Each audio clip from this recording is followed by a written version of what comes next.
बाळासाहेब, सन्माननीय श्री उद्धव ठाकरेजी,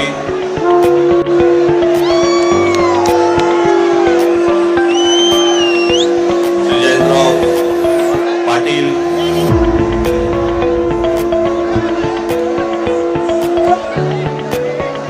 दुसरे पण जयंतराव पाटील, इथे दोन नावाचे दुबार बसलेले आहेत. इतर सर्व सन्माननीय आणि माझ्या सर्व जमलेल्या मतदार बांधवांनो, भगिनींनो आणि मातांनो,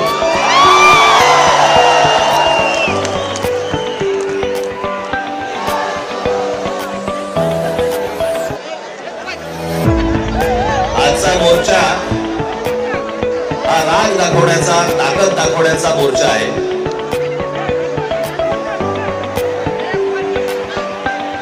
मतदारांना हे बाबा तो ड्रोन आहे, ड्रोन डोक्यावर माझ्या वारा पडत होता.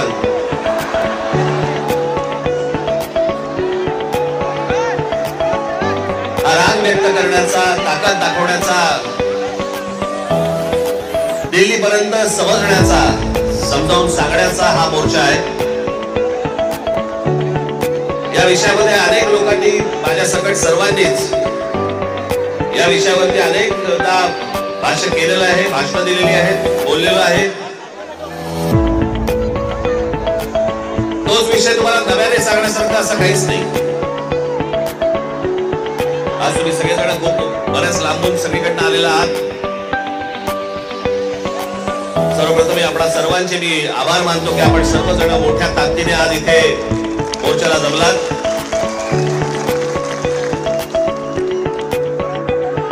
कारण छोटे विषय ते काही फार मोठा विषय नाही. हा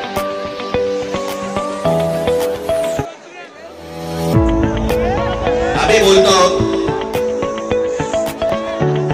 उद्धव ठाकरे बोलतायत, शरद पवार साहेब बोलतायत, याच्यामध्ये दुबार मतदार आहेत, शेतकरी कामगार पक्ष बोलतोय, कम्युनिस्ट पार्टीचे लोक बोलतायत, काँग्रेसचे लोक बोलतायत, सगळे सगळं बोलतायत. एवढंच नव्हे, भारतीय जनता पक्षाचे पण लोक बोलतायत की दुबार मतदार आहेत, शिंदेचे लोक बोलतायत दुबार मतदार आहेत, अजित पवारांचे लोक म्हणतायत दुबार मतदार आहेत. अरे मग अडवलंय कोणी? मग हा निवडणूक घेण्याची घाई का करतात? साधी गोष्ट आहे, मतदार याद्या साफ करा आणि मतदार याद्या साफ केल्यानंतर या पूर्ण पारदर्शक केल्यावरती मग जेव्हा निवडणुका होती त्याच्यानंतर यश कोणाचं, अपयश कोणाचं, सगळ्या गोष्टी मान्य. पण सगळं लपून लपून लपून छपून जे चालू आहे ते कशासाठी? पण मी आज दोन-तीनच गोष्टी तुम्हाला आज दाखवण्यासाठी इथे आणलेले आहेत.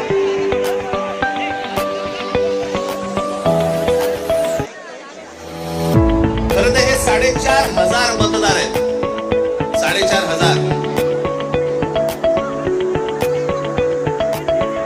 4,500 मतदार हे कल्याण ग्रामीण, डोंबिवली, मुरबाड आणि भिवंडी मधले मतदार आहेत. या इकडच्या मतदारांनी इकडच्या इथल्या मुंबईच्या मलबार हिल मतदारसंघामध्ये देखील मतदान केलेलं आहे. 4,500 मतदार हे या ठिकाणी राहणारे यांनी मलबार हिल मतदारसंघामध्ये मतदान केलेलं आहे. त्यातल्या अगदी 10 म्हणून मी तुमच्यासाठी हे एवढे मतदार आहेत. हे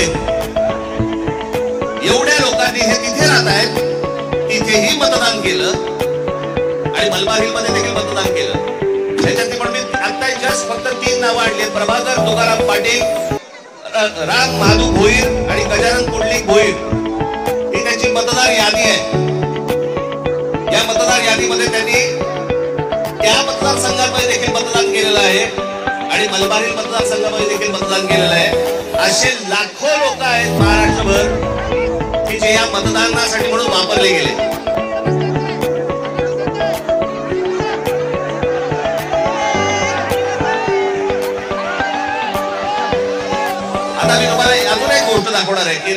बाकी पुरावे कुठे आहेत? मुंबई हे लोकसभा मतदारसंघ म्हणजे मी तुम्हाला आता जुलै पर्यंतची यादी वाचून दाखवते. जुलै पर्यंतची 1 जुलैला त्यांनी यादी बंद केली. 1 जुलैला जी यादी बंद केली त्याच्यामधले फक्त मी मतदार तुम्हाला वाचून दाखवतोय. याच्यामध्ये मुंबई नॉर्थ इकडे एका लोकसभा मतदारसंघामध्ये 17,29,456 मतदार आहेत. याच्यापैकी 62,370 हे दुबार आहेत. मुंबई नॉर्थ वेस्ट संपूर्ण मतदार 16,74,861 आणि दुबार मतदार 60,231. मुंबई नॉर्थ ईस्ट पूर्ण मतदार आहेत 15,90,710 आणि दुबार मतदार आहेत 92,983. मुंबई नॉर्थ सेंट्रल टोटल मतदार आहेत 16,81,048 आणि दुबार मतदार आहेत 63,740. मुंबई साउथ सेंट्रल संपूर्ण मतदार आहेत 14,37,776 आणि दुबार मतदार आहेत 50,565.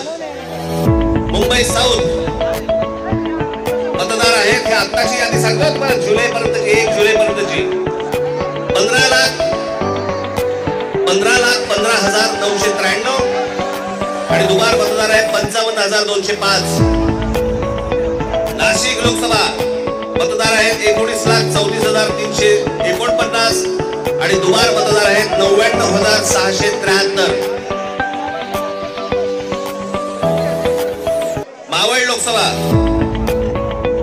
संपूर्ण मतदार आहेत 19,85,172 आणि दुबार मतदार आहेत 1,45,636 एवढे दुबार मतदार आहेत. पुणे लोकसभा 17,12,242 दुबार मतदार आता आहे तिकडे 1,02,002.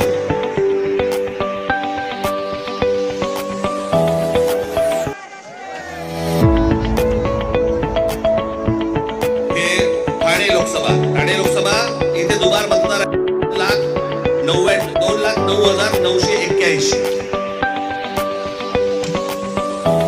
लोक म्हणतील की बाबा हे आकडे तो बोलून दाखवले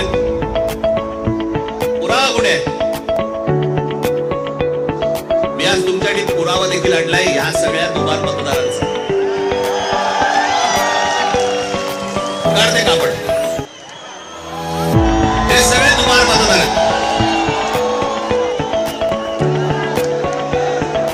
हे एवढे सगळे दुबार मतदार आहेत. हे मी तुम्हाला आता जेवढे फक्त मतदारसंघ सांगितले तेवढ्यातले फक्त दुबार मतदार आहेत.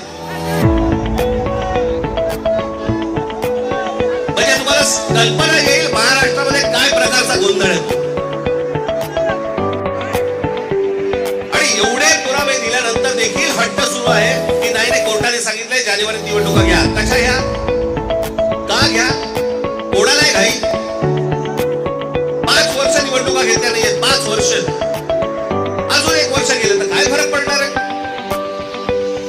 काय फरक पडतो? 5 वर्ष काही फरक नाही पडला, अजून 1 वर्ष गेलं. पण जी माणसं भरली आहेत आतमध्ये त्याचं काय करायचं? मग त्याच्यातल्या त्याच्यात निवडणुका आटपून घ्यायच्या आणि पुन्हा यश पदवी पाडायचं.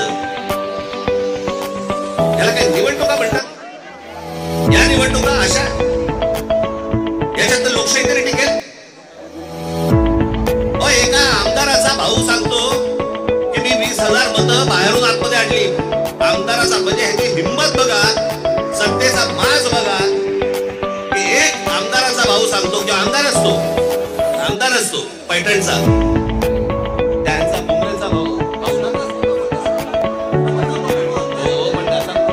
बुमरेचा भाऊ ना मुलगा हल्ली कळतच नाही माहिती. याद्या तपासताना ह्याच्यातला कोण त्यांनी सांगितलं नाही का मी मुलीचं वय 114 वडिलांचं वय 43.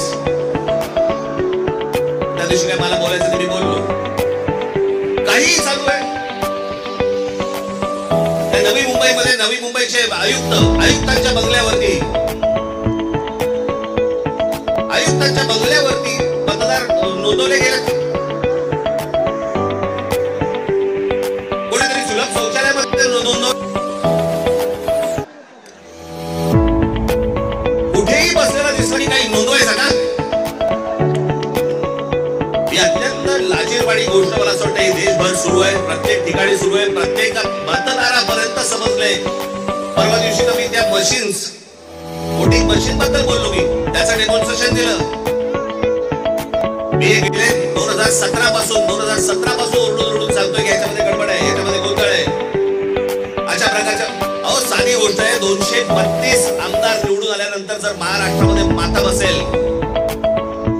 महाराष्ट्रामध्ये जर समजा सन्नाटा असेल, महाराष्ट्रामध्ये काहीच नसेल, सगळे जर मतदार हे गोंधळलेल्या अवस्थेमध्ये असतील आणि सगळ्यांना जर आश्चर्य पडलं असेल निवडून आलेल्यांना चिमटे काढून बघत होते निवडून आलेले लोक की मी कसं आलो निवडून. पण निवडून आलेल्याची सोय अगोदर झाली होती, त्याच्यामुळे त्याला माहिती नव्हतं की मी निवडून येणार. हे सगळे कारस्थानं, या सगळ्या गोष्टी, ह्या सगळ्या निवडणूक आयोगाच्या मार्फत सगळ्या सुरू आहेत. कशा निवडणुका लढवायच्या मला जरा सांगा. जो मतदार उन्हातारामध्ये रांगेमध्ये उभा राहतो त्याच्या मताचा अपमान नाही का? म्हणजे मतदारांनी मतदान नोंदवायचं, कुठेही करायचं, पण मॅच अगोदरच फिक्स आहे, त्याच्या मताला काय किंमत आहे? म्हणून मला आपल्याला सांगायचंय की आता जी काही कायदेशीर कारवाई प्रोसेसची सुरू आहे, मला असं वाटतं उद्धव ठाकरे आपल्याशी या संदर्भामध्ये बोलतीलच, सांगतीलच आपल्याला. हे सगळ्या गोष्टी सुरू असतील.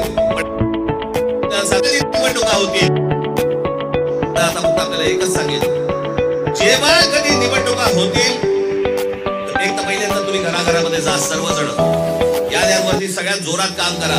चेहरे कळले पाहिजेत, एकेका यादीवरचे सगळ्यांना चेहरे कळले पाहिजेत. ती माणसं तिकडे नोंदणीची मतदाराच्या ठिकाणी बसली पाहिजेत. आणि त्यानंतर जर समजा तिकडे हे दुबार तिबार वाले जर आले, इथेच फोडून काढायचे.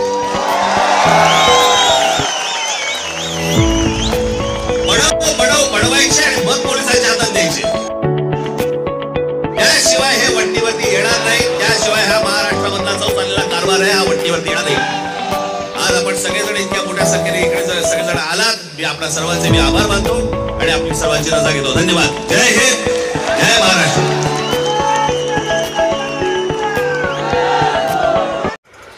नवीन घडामोडी पाहण्यासाठी आजच आम्ही मुंबईकर 24 तासला लाईक करा, सबस्क्राईब करा आणि अपडेट रहा.